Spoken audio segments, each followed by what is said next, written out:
Bugün Azərbaycan şou biznesində sular durulmur. Canlı efirdə səslənən bir cümlə sosial şəbəkələri alt-üst etdi. Studiyada isə gərginlik pik həddə çatdı. Ondan maşın, 1 manat alanı da Allah görbaqor etsin sözləri ilə gündəmə gələn İntiqam Kərimov kimləri hədəf aldı? Vəfa Şərifovanı niyə müdafiə etdi?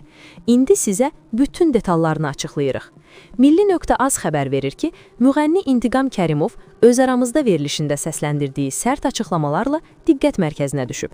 Canlı yayıma telefon zəngi ilə qoşulan sənətçi müğənni Vəfa Şərifovanı müdafiə edib və onun haqqında səslənən ittihamlara kəskin reaksiya verib.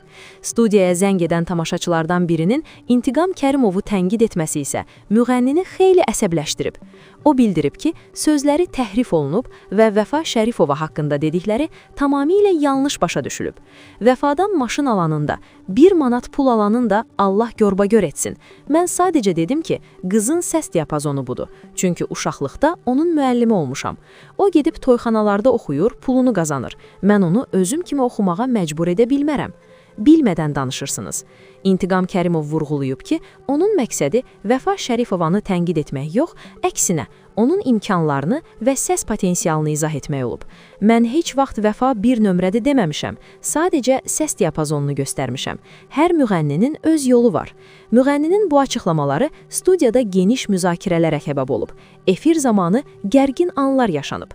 Sözü gedən fikirlər qısa zaman ərzində sosial şəbəkələrdə də yayılıb və böyük rezonans doğurub. İstifadəçilər arasında bəziləri İntiqam Kərimovu haqlı sayarkən, digərləri isə onun ifadə tərzini sərt və yersiz hesab edib. Bəs siz necə düşünürsünüz? Vəfa Şərifovanın ünvanına deyilənlər doğrudanmı yanlış başa düşülüb? Fikirlərinizi mütləq şərhlərdə yazın. Videonu bəyənməyi, kanala abunə olmağı və bildiriş zəngini aktiv etməyi unutmayın ki, xəbər bürosu sizə ən isti və ən qalmaqallı xəbərləri birinci çatdırsın.